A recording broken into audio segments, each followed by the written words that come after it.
The loop, which I experience a lot when I talk to people about this, and they say, why would I want to sit down to practice Kundalini yoga for an hour if I can just smoke a joint and feel the same in 5 minutes? I say, yeah, you're right. You feel the same in 5 minutes, but it's non-sustainable because you end up smoking 2 joints, then it's 5, then it's 10. And then at the end, 1 joint doesn't even do anything anymore. And you need to get the big pipe out.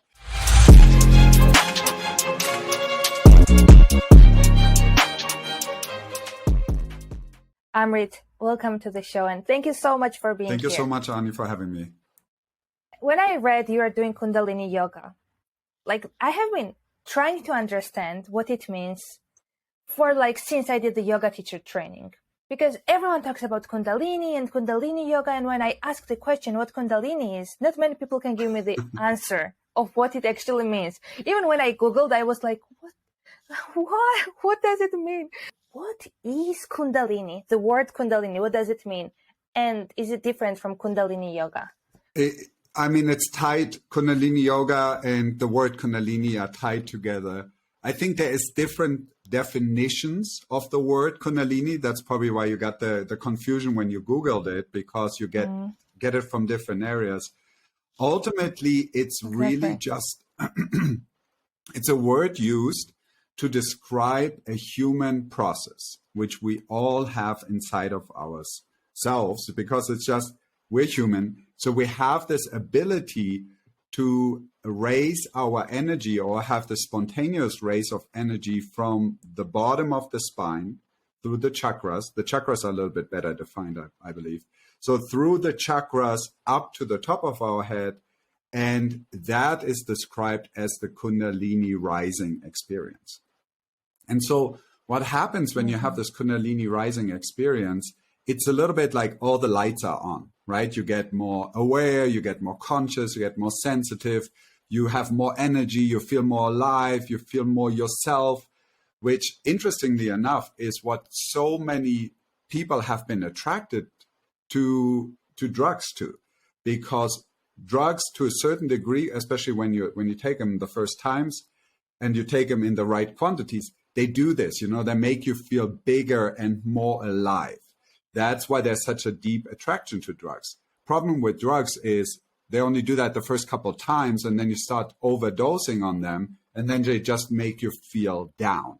And then every time when you don't take the drugs, you feel shitty, and you're like, why would I not want to be on drugs 24/7? Because otherwise I feel shitty. So that's the issue with drugs, and that's the loop, which I experience a lot when I talk to people about this, and they say, why would I want to sit down to practice Kundalini yoga for an hour if I can just smoke a joint and feel the same in 5 minutes? I say, yeah, you're right. You feel the same in 5 minutes, but it's non-sustainable because you end up smoking 2 joints, then it's 5, then it's 10. And then at the end, 1 joint doesn't even do anything anymore, and you need to get the big pipe out. So this is the situation of Kundalini is about allowing this energy to rise up and feeling truly yourself. Let's talk a little bit about drugs, because I come from a family where my uncle was addicted to drugs. My father used to smoke weed like a cigarette, and he used to do all the variety of drugs until he developed schizophrenia. So for me, coming from the family, I never tried any drugs. I tried cigarettes, but I never tried weed because I saw the effect it had. And it was not only weed, obviously, but the effect drugs had on people around me. And I was like, I would never want to be that. Not from a judging place, but I'm like, I don't want to end up like those people ended up. Why does it make you feel great in the beginning? And then why does it drain you at the end? And why do people think that, oh, it's amazing and we all should do it? And what's your opinion on that? And I think we also have to be careful with clumping it all together, right? Because you have the wide range from cigarettes, alcohol, and weed, which are the 3 most common ones. But then it also goes as light as coffee and sugar, which are also very common and very accepted socially. And then also, of course, the other extreme where you go to cocaine and heroin and those with heavy drugs. And then, of course, you have this whole other field of LSD, mushrooms, ayahuasca, which is more used as medicine rather than as a recreational drug. And so, we need to be a little careful to not all throw it in the same pot and then say, oh, drugs do this, right? Because it is not like that. Makes sense, yeah. The problem is when you fall into addiction. The reason you fall into addiction has usually to do with some unresolved trauma, which this drug use helps you with. So addiction, the question with addiction should not be like, why is addiction bad for me? The question, actually, the first question when you deal with someone who's addicted is to ask, what does this addiction give you? Why is this addiction good for you? And they will tell you. They will say, because I can finally fall asleep, because I don't feel like a complete loser anymore, because whatever people have their reasons for being addicted, I don't feel my anxiety anymore. I can actually go out in the world and talk to people, or whatever it is, right? People have their reasons. So you deal with those reasons first, and then you say, okay, now how can we help you to not be addicted to the substance, because you get the solution to your issues from somewhere else. You cannot just go in there and take someone's addiction away and then they're right back in their trauma, and that trauma is more painful for them than being addicted to smoking weed all day long like your dad. So, that's the first point to start at. Yeah. What's the process? How can we just let's start with the self-talk. When we realize, okay, I'm numbing my pain, where should we go next? Just that realization is already huge. I mean, to go into your joint, you're smoking with the intention to say like, I'm not well right now. I'm smoking this joint because I'm not well, and it's going to numb my pain and I'm going to feel okay. That is already 50% of the battle. Because rather than going in there, oh, no, I'm perfectly okay. I don't have any problems. I'm just smoking because it's recreational and I like hanging out by myself and watching TV. And that's why I smoke. I could stop any time. I'm not addicted, Do you see the difference between the two awarenesses? So when you come in with this mental awareness, with this mindset of saying, I'm using this right now like I would be using an Advil or some other painkiller, it's a very different thing, right? When you start making the excuses why you take 8 Advil a day, you are just as addicted to the pharmaceutica as you're addicted to your weed. But if you're clear and you're saying, I got a toothache and it hurts, and I'm taking Advil all the way till I saw that dentist and I got that toothache taken care of, that's not, that's consciousness. And that's what we're aiming for. We want awareness and consciousness first. So when we realize that, okay, we're numbing the pain, what's my next step? When you're in the moment where you're feeling the pain that deeply, that you are lighting up your joint, or that you are scrolling through Instagram, and that you are saying, okay, I'm opening this bottle of wine, that is the hardest point to practice self-love and self-care, because you're already all the way down there. So in order to be able to take the upswing from that feeling, you need to practice when you're up here. So the right time to practice is not when you feel shitty. The right time to practice is when you feel good, and you're saying like, hey, I got a little bit of an upswing. I kind of feel okay. I don't feel like I need to scroll right now. What I'm going to do is I'm going to go for a walk. I'm going to go practice some Kundalini yoga. I'm going to go take a cold shower because I know I'm going to feel amazing after 3 minutes in the cold shower. So that's the kind of times you do it. And then what you will notice is then when the evening comes, rather than being like, oh, I want to open my bottle of wine, or I want to scroll because that's your habit, which is a whole nother story, right? The habit of, oh, I do this every night, so I'm going to do it again, versus, am I really feeling shitty right now? Do I really have to scroll because I'm processing my pain? Or am I just doing it because I always do it? Could I do something different? Could I read a book right now? Could I talk to a friend on the phone right now? And then suddenly you're changing things around. And then you have to come back the next day at 9 in the morning when you're feeling good to your yoga practice, to your cold showers, to your walk. Because that's what builds the strength for the evening when the dip happens.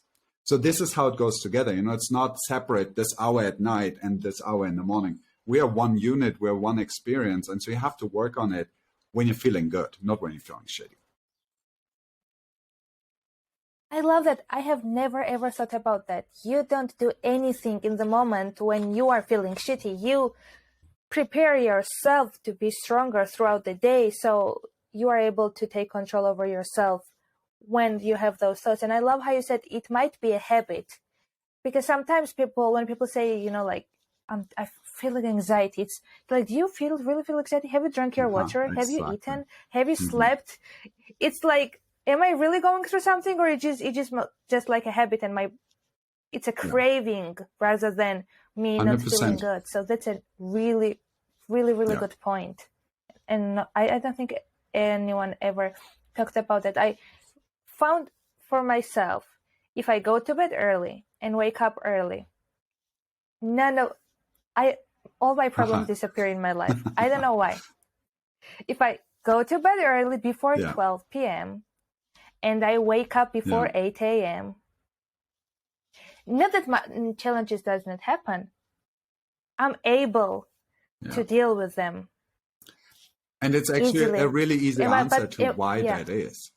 On one hand, you're prioritizing yourself. You're prioritizing self-love by waking up early, by having a morning routine, by having time before the busyness of the day starts. So that's a big one, which is one of the reasons actually why so many people stay up late scrolling through their phones, is because they say, I never have time for myself. So I prioritize that time at night, because when I wake up, people want stuff from me. I have to go to work. I have to do a million things. So they stay up till 3 a.m. at night and they feel really accomplished. So again, you can't take that away from them until you build in something new.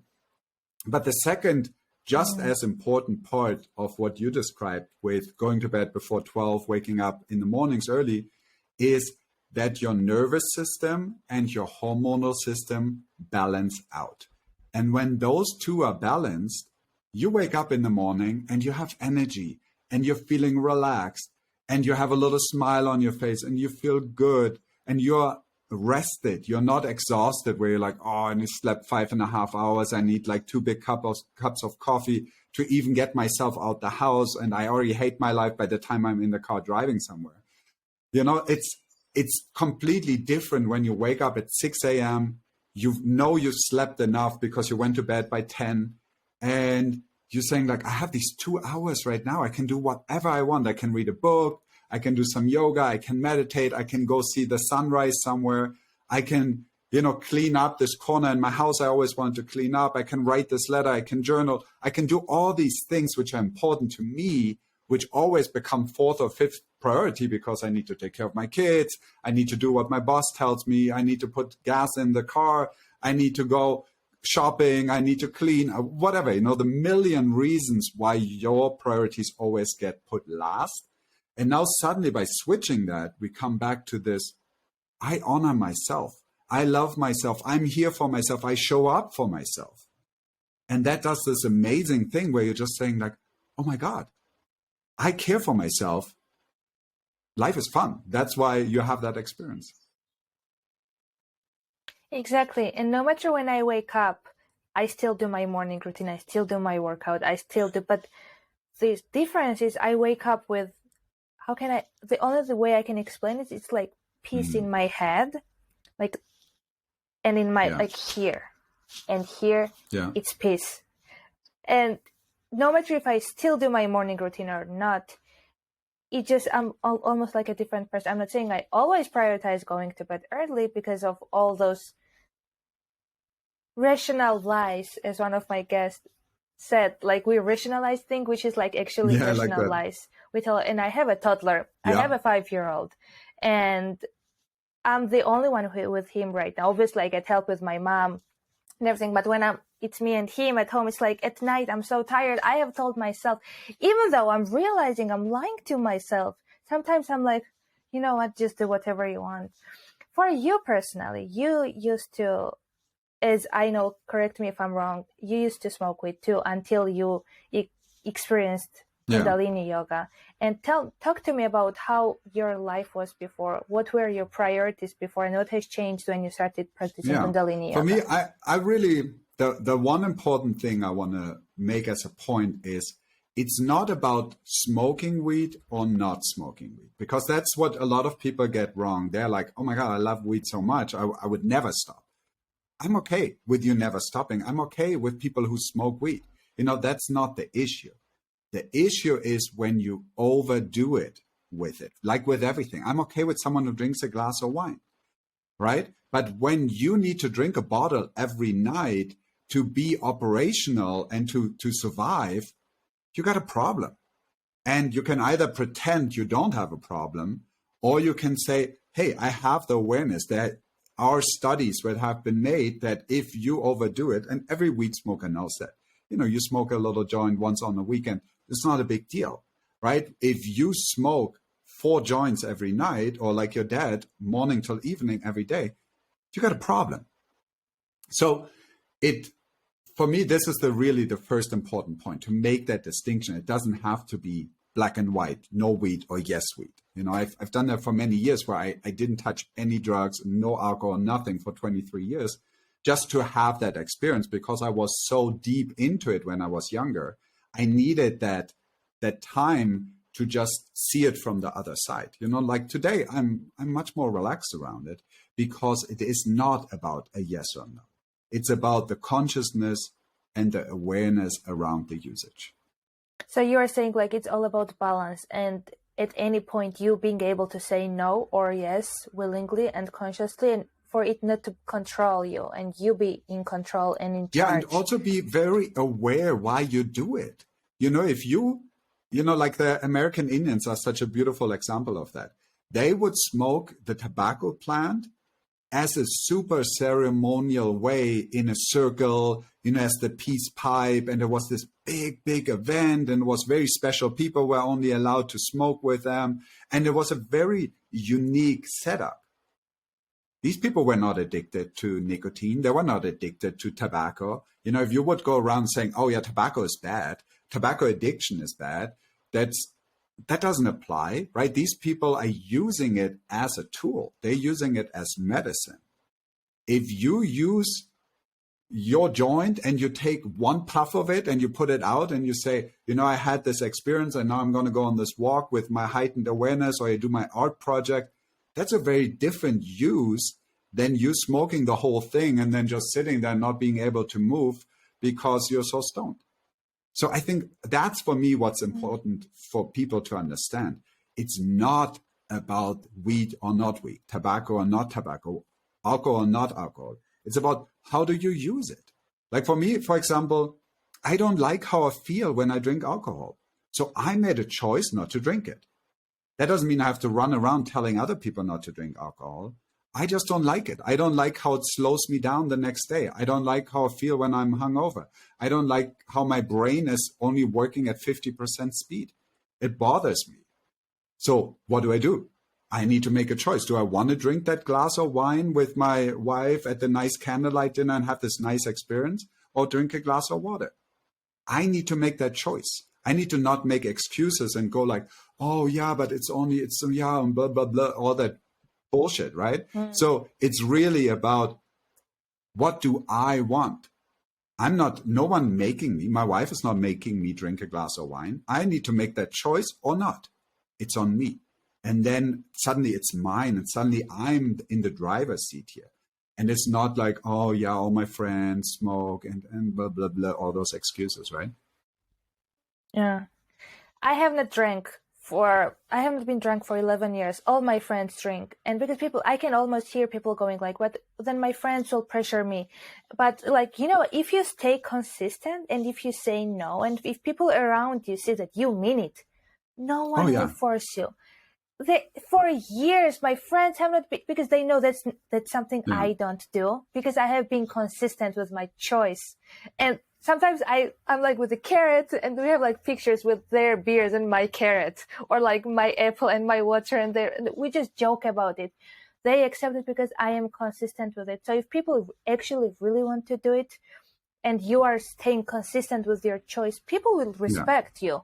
But if you're like, like, I'm not drinking, and then they see you drinking, of course, then they don't believe you, and unconsciously they will force you to do it. So if you just don't want to do something, and you are consistent with it, no one will ever Totally. force you. I think that's how I view it. For you, you're very strong in that way, so you can project that. I think one of the issues some people have, and I club myself in with those people too, is to be extremely empathic.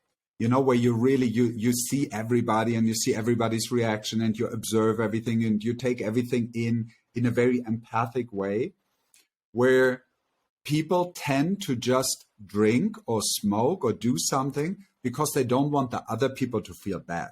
They don't want the other people to feel uncomfortable that I don't hold a glass of wine in my hand while everybody else is drinking. You know, everybody has a beer.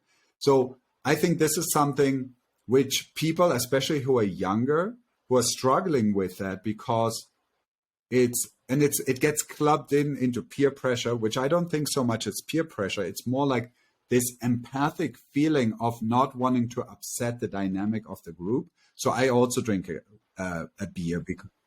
Is it an empathic feeling, or is it like I want to fit in and belong to this group? I want to fit in. I don't want those other people to feel uncomfortable. I want to be likable. These are all the things which come with that.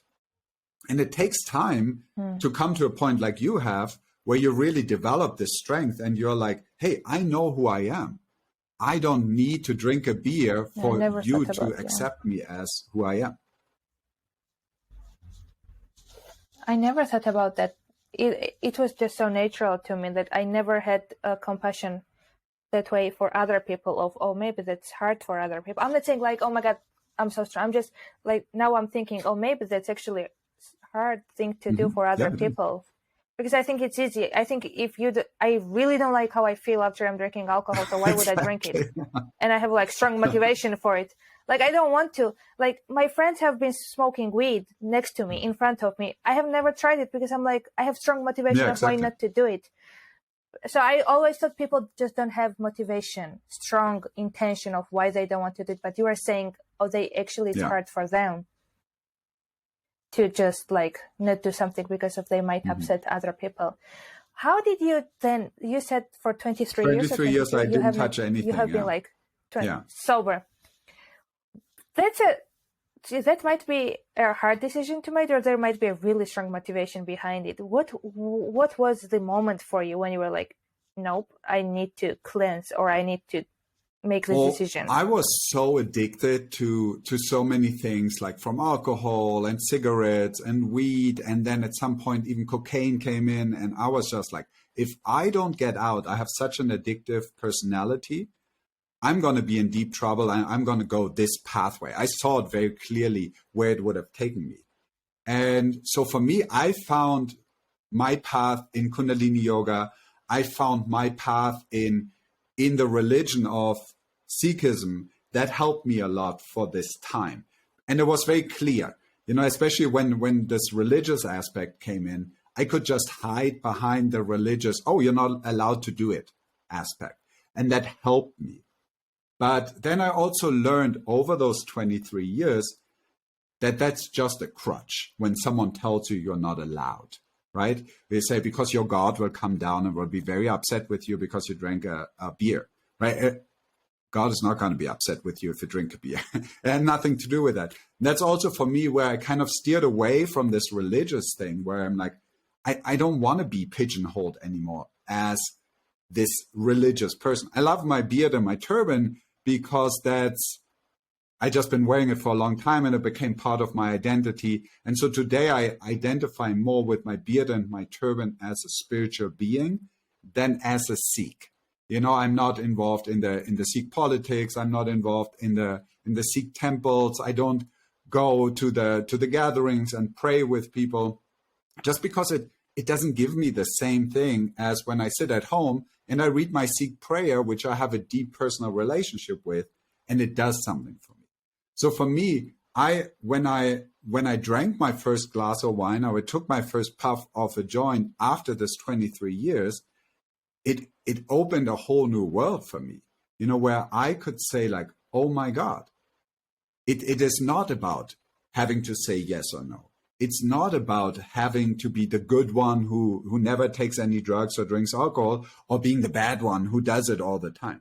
It's about consciousness. And that's why I love the use of plant medicine, because I think it is very powerful when you use it medicinally. You only have to be careful not to fall into the trap of saying like, oh yeah, I smoke my joints medicinally for my glaucoma, and that's why I have to smoke all day long. So that's you're careful with the excuses there.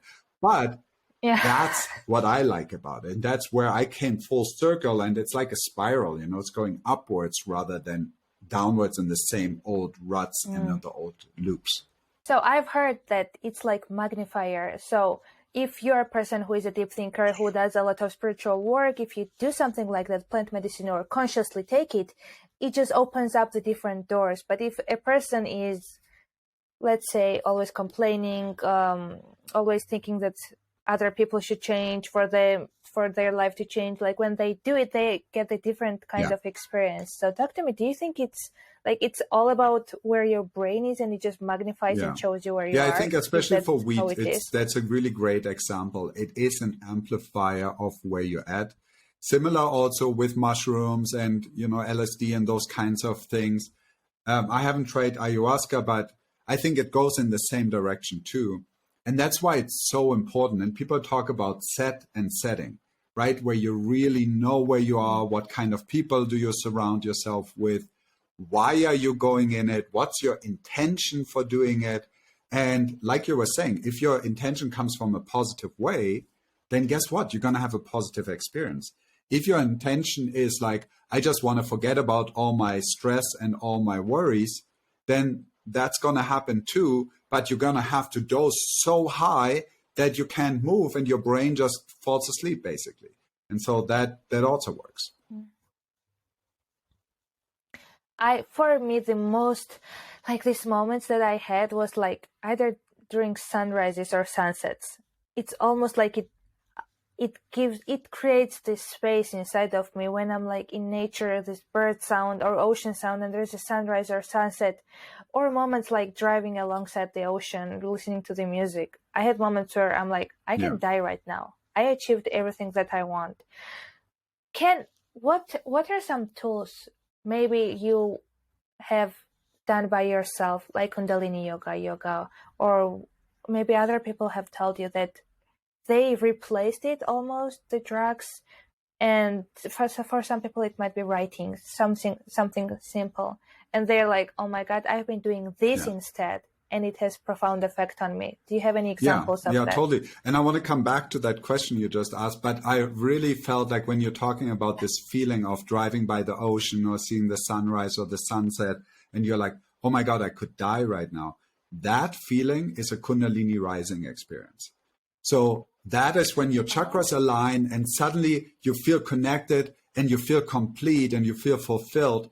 And funny enough, where our brain goes in that moment is, I could die, right? And that's such an acceptance of life that you are willing to let go of life. It's like this paradox in the same moment, the yin and yang of life and death in the same moment you're feeling it.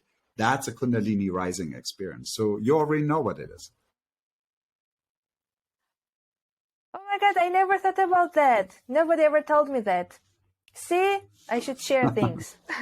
Because I was planning to share, and then I was like, that's not relevant. But, then I trust my instincts to share things. That's your intuition. And that's very good. Powerful.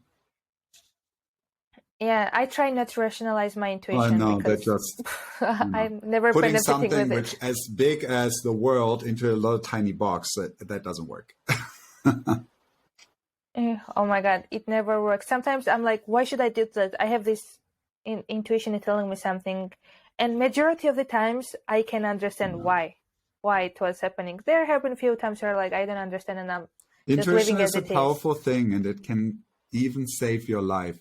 A friend of mine was supposed to go on this flight 10 years ago, this MH370. There's a documentary on Netflix right now. I literally watched it last week. He had a ticket for that flight, and he went to the airport and he had a funny feeling, and he's like, I don't know why I have a funny feeling. I'm going to buy a different flight to the same destination, to Beijing, arriving at the same time with a different airline. And then he bought the ticket, flew on the different flight, was sitting in the flight the entire time, beating himself up that he paid $1,000 for a new ticket while he had a ticket. And he's like, I'm such an idiot. Why do I listen to these feelings inside of me? I should have not done that. I should have just gone on the other flight. And then when he landed, he found out why. I have chills all over my body. That's intuition. And that's trusting your intuition. That's right intuition. There. Because we all have intuition, which is so beautiful about it, but we do not trust it. We think our little mind has to approve everything and be like, oh yeah, I give that a check mark. That is okay. But that backfires. And so... And it becomes stronger. As you practice listening to it, it becomes stronger and stronger. And I find parking spots. I'm like, you know what? I don't want to. Let's go here. Yeah, and there's a parking spot. It's like it comes down to the simplest things. And there's two traps on both sides of intuition to be aware, just because we're talking about it. There is ego on one side, where you can easily go and like, oh, I know how to, I can use my intuition. I can. No, then you're suddenly trying to control something uncontrollable, and it will backfire on you. And then the other side of intuition is fear, where you have some deep-rooted fear of heights, of driving fast in a car. And then you're like saying like, oh my God, we shouldn't drive so fast in the car because my intuition tells me that something is going to happen. And you're looking at the person saying, that's not your intuition, that's your fear. Deal with your fear so you can hear your intuition, because it's hard to differentiate between the two. So it's a really interesting little subject. For me, I realized that like if it's an intuition, I know it. Like sometimes I'm like, is it an intuition? Is it not? But if it is, it's like, yes, go here. And I'm not even thinking, it's like my body is moving before I have even 100%. Have this thought. So if it's like, I just wake up and I know. It's like knowing. It's even my body knows it first than my mind. But sometimes I'm like, no, that's a great explanation of intuition. In that moment, when you feel it in your body, it becomes a body feeling rather than a thought. And all you have to do is check against fear on the one side and ego on the other side. Usually intuition, when, fear is easy to tell. You say, oh my God, I'm always afraid if we're on heights, right? We're always afraid if I'm, it's not intuition that I'm saying we're going to crash with the hot air balloon because I have a fear of heights. Right? So it's very easy to identify that. And same. It's peaceful. Intuition is peaceful. Exactly. And it's sometimes, this is the other way to check against the ego. It's sometimes not what your ego wants. You're like you're saying your body feels it and you go like, oh, but I want to stay in bed and cuddle. But you have to get up. And guess what? When you get up in that moment, amazing things happen to you. Exactly. So let's go back to your own experiences or other people's experience, how they replaced their addiction with the tools. Because sometimes people are like, what are some other tools like? I hear you. I feel like I'm lying to myself. I'm not fully using it because it makes me feel good. But what can I do? I don't do yoga. Are there any other tools there is people can use? So many things you can do. And again, you can use your intuition to guide you on this. When it is something like going on a walk and you're like, oh, but I don't want to go out and it's raining. But when you know and you feel like you have to go out and you put on your raincoat and you take your umbrella and you're going on that walk anyway, guess what's going to happen to you? You're going to come home. You're going to feel inspired. You will want to work on things. And it's like the last thing you want to do is just numb yourself with a full bottle of wine or a big joint because you feel so inspired. You want to write. You want to talk. You want to express yourself. You want to connect with other human beings. You don't just want to lie around numbed. So it comes back to that same thing. What can you do? Listen and learn. If you are living by a lake and you love going swimming, but it's cold out, and you really feel how your body wants to do that, go swimming. If the list is just so long. Go out and do some volunteer service. Help people in need. Listen to what you can do. Give someone a ride. Go over to your neighbor and help them out with something they need to do. Go running. Do your workout. Do your mindfulness practice. Do your breathing. Do your meditation. Do something where you know, after I do this, I feel great. You know, you can talk to anyone. Everybody on this planet knows they feel great after they exercise. Does everybody exercise? No. Mm-hmm. Does everybody complain that they don't feel great? Yes, they do. And so you talk to people and you say like, okay, you want to feel good. You know you will feel good after you go exercise, but you don't exercise. You want to feel good. You know you feel good if you eat a light, healthy meal, but you eat crap and junk food and drink Coca-Cola. Come on, help me out. Explain this to me. You know. Why are you doing? And that's where it gets interesting, because when we're addressing this why, that's where it gets interesting. When you can really truthfully say, the reason I don't exercise is because I want to feel shitty. I want to wallow in my pain. I want to feel it. I want to experience it. Now it gets interesting. Because now you're saying you actually want to be in your pain. Now you're taking responsibility and ownership for your pain, rather than saying, oh, I want to feel happy. I want to feel good. Even though my grandma died yesterday and my pet died or whatever, I want to feel happy and good. That's fake, right? That's what society puts on us, where we think we always have to feel good. It's not like that. It's like, come on, be real. Sit yourself down, cry, be sad. But then have a time limitation to that too, and say, okay, now it's been 2 weeks. I want to be happy now. I know what I have to do to be happy, so I'm going to do it. I'm going to stop making excuses. Responsibility is with you, not somewhere out there. Like, oh yeah, my foot, or oh, my shoulder, or I can't really do anything because blah, blah, blah, my kids. Like, whatever. We all have a million excuses, right? We do. I love how you said, like, listen to your intuition. Sometimes when I have some challenge, I'm like, okay, universe, God, just send me some video.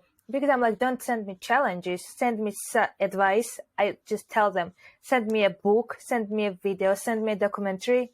And I swear, like, same day, I get the answer. That's awesome. Through the video or a book or a quote or a movie. And there have been moments when somebody told me, like, I posted something, they're like, you should watch this movie. I'm like, okay, I'm going to watch that movie. But there are moments when I know, like, not now. And then one day, like after 2 months, I might remember the movie and I watched the movie and I need that movie at that moment. So listening to the intuition is so important.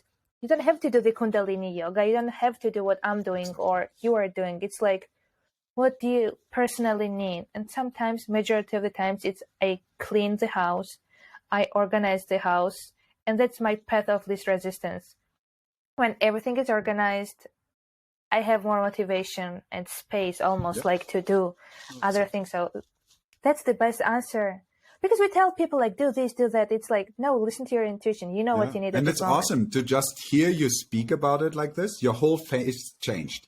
Your eyes were getting bigger. Your face was lighting up. Because again, that was a small Kundalini experience. When you feel so clear on what you say and your chakras align and you're getting in touch with yourself at that deep level and you speak it, you look radiant and beautiful. And life is so simple. I love it. So like the simplest advice to people, do what you enjoy doing. But be careful that you not get, I enjoy smoking weed, right? Yes. So be careful that that's not your ego pushing you. You need to learn to hear your intuition. And that's what I love about Kundalini yoga and meditation. It has helped me to become a better listener, listening to my feelings, listening to my intuition, listening to my current state of mind, listening to what I truly want rather than what I pretend want, right? And to really understand that. Mm-hmm. Did you go? So when I started this process of, it's just a label, but let's call it spiritual journey and like healing. I found at first I was like, oh my God, I know so much. And I was like, why these people are not realizing all of that? And I was giving all this advice. And after a while, I realized I just have to be happy and I just have to live my own life.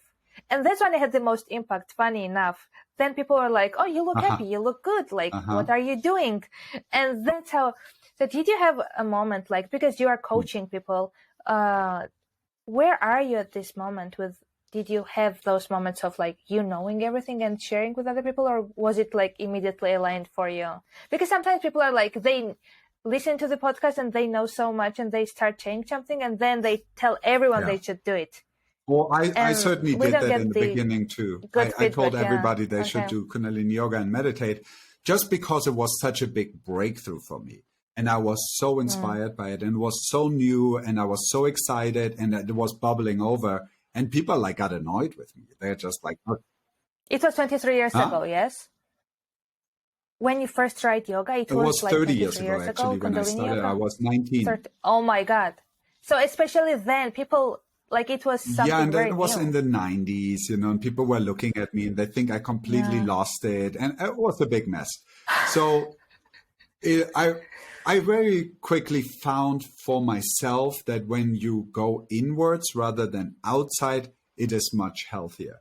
But it is a beginner's mistake. And for me today, I have a lot of compassion for that when someone does this, because I just see their excitement. I don't take it personal. When someone comes to me and they, for example, they have found the path to the light for themselves through Jesus Christ, and now they want to tell me all about Jesus Christ and want to, as long as they're polite about it and they don't try to make me wrong, and I listen.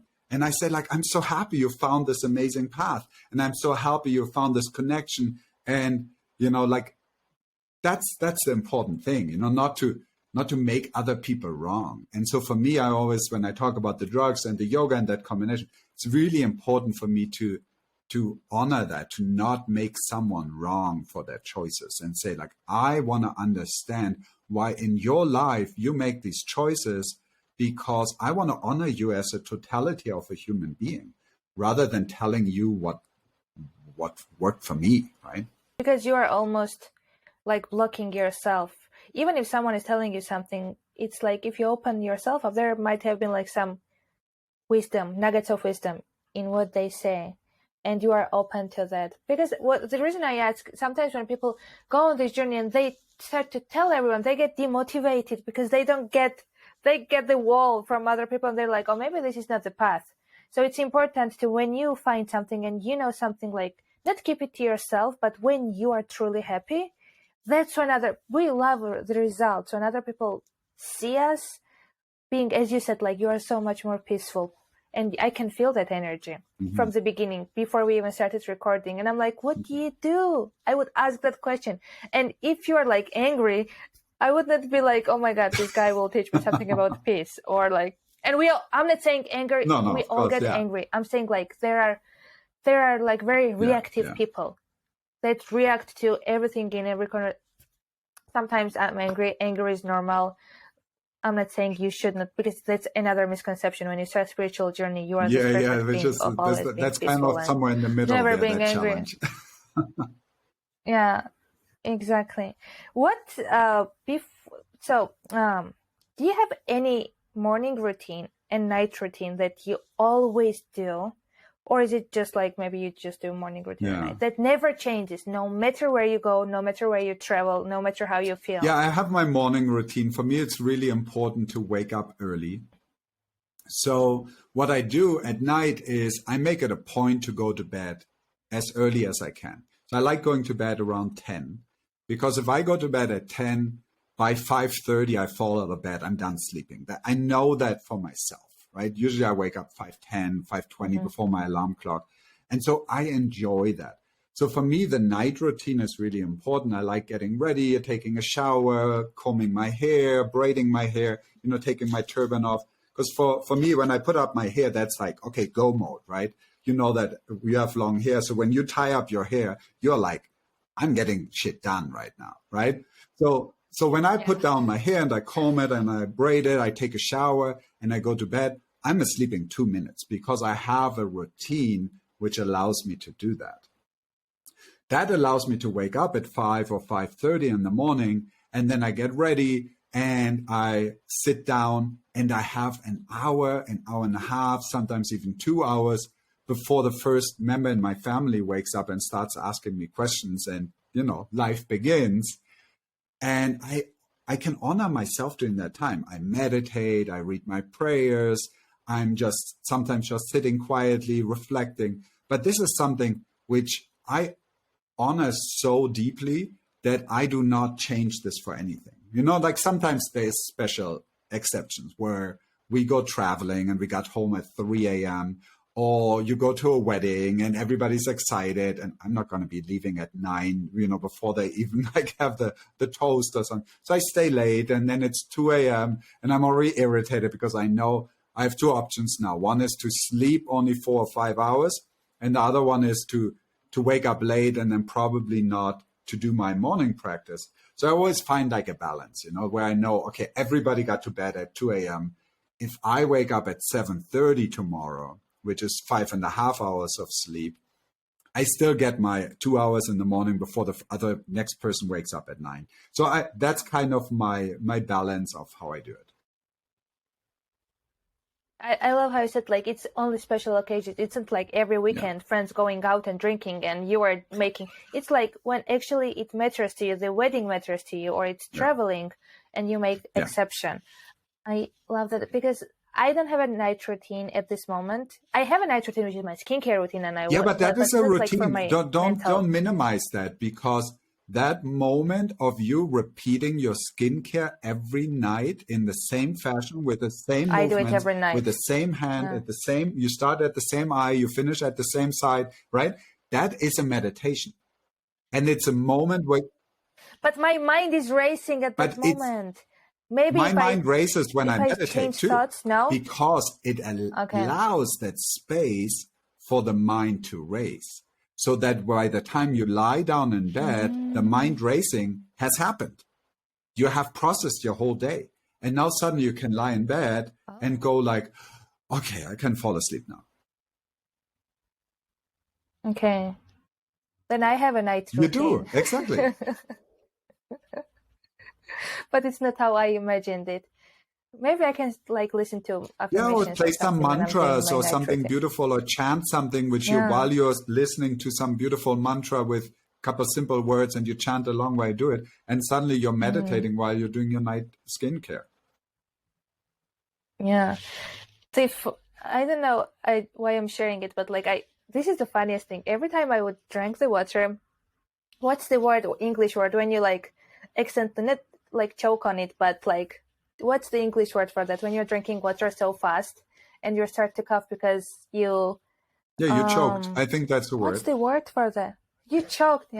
So for years I'm if I'm really thirsty, I would do that, but then I started to bless my water, and it never happened since. I'm I bless you, and then I drink the water, even if it's just water bottle that I just bought. And then I started to bless my skin at night. And then I started to bless the bed. And it's just the same, even just saying one word. Because if people are going, I don't want to have the routine, just say a simple word I bless my bed to have a good sleep or something. It's so powerful. It can change your life. And it's so real, because your intention carries so much weight, and that blessing, that prayer. And again, what it did for you, as you were talking about, you said, I don't know why I'm talking about this, but as you were talking about it, your aura increased, your radiance increased, and your light increased. And so that's what it does. When you share these things which are so powerful, they become so real, and everybody who listened to that is like, oh my God, maybe I should just bless my water next time, because you shared it from such a real standpoint. That's why you said, I don't know why I'm saying it. Your little mind doesn't know why you're saying it, but your body takes it forward, and that's intuition.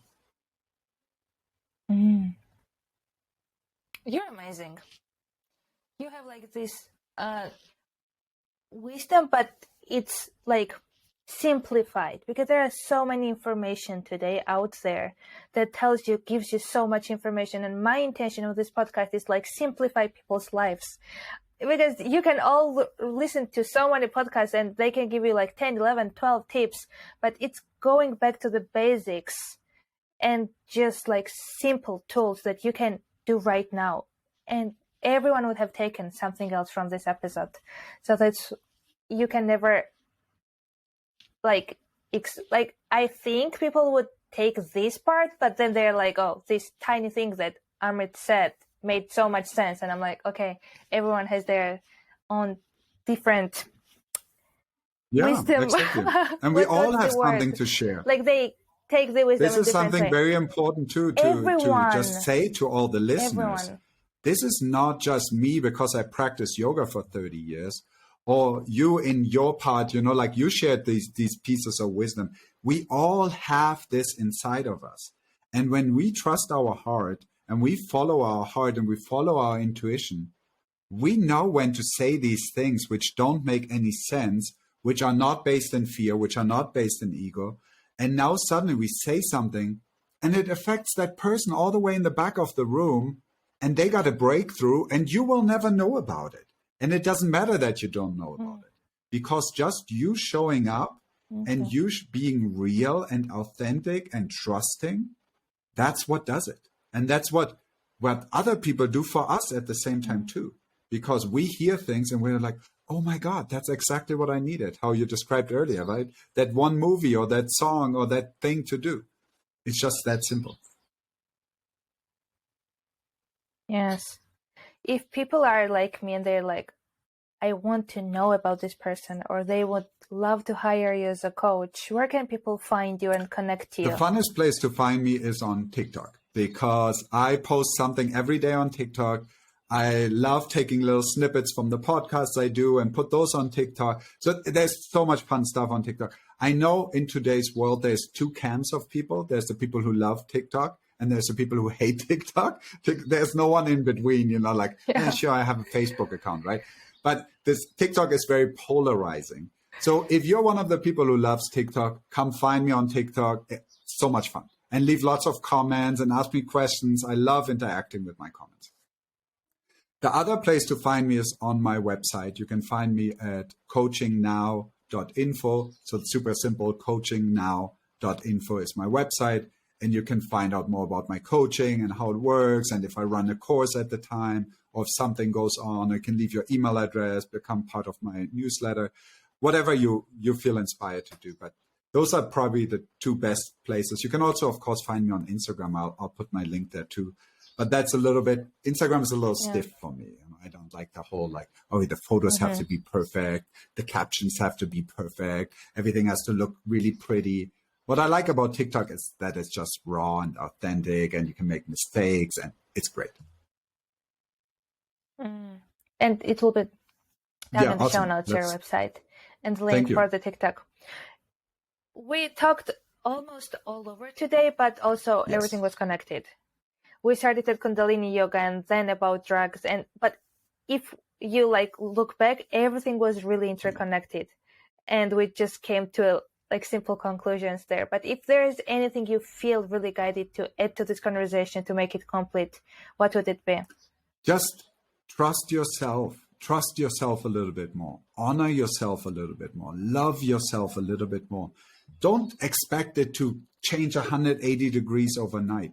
But if you can just 1%, 1% little bit more love in your life, 1% more intention when you drink that glass of water and you bless it, 1% just of a little bit of a change in your behavioral patterns, more consciousness, more awareness, those 1% habit changes add up to everything. So don't think it all has to happen overnight, but start by just becoming more aware and more conscious of the choices you make every day. Amen to that. I like that. It was almost like a message, but if you would leave us, me and the listeners, with a message, it can be a word, few sentences, movie, quote, book, prayer, whatever it is, what would it be? I would go back to the same one. Love yourself. You're already perfect the way you are. We have the answers within ourselves. And at some point I had to stop to listen to all the podcasts and stop to listen to the books, because I was like, I'm going to listen to myself. Beautiful. So I would encourage people as well to continue what you just said. Just listen to yourself. Use all of this, not to listen to us, but to learn how to listen to yourself, because we all have the answers. That's the beautiful thing. We all have those. Thank you so much for being here. And I love hearing those birds. I can hear them, and I love hearing birds. I feel like they know something that we don't. It's like they are like talking. They are just like, I feel like they are spreading good vibes all the time. That's how I feel like. I don't know, that's just my imagination. They are just like vibrationally like sharing good things. And so I love hearing birds.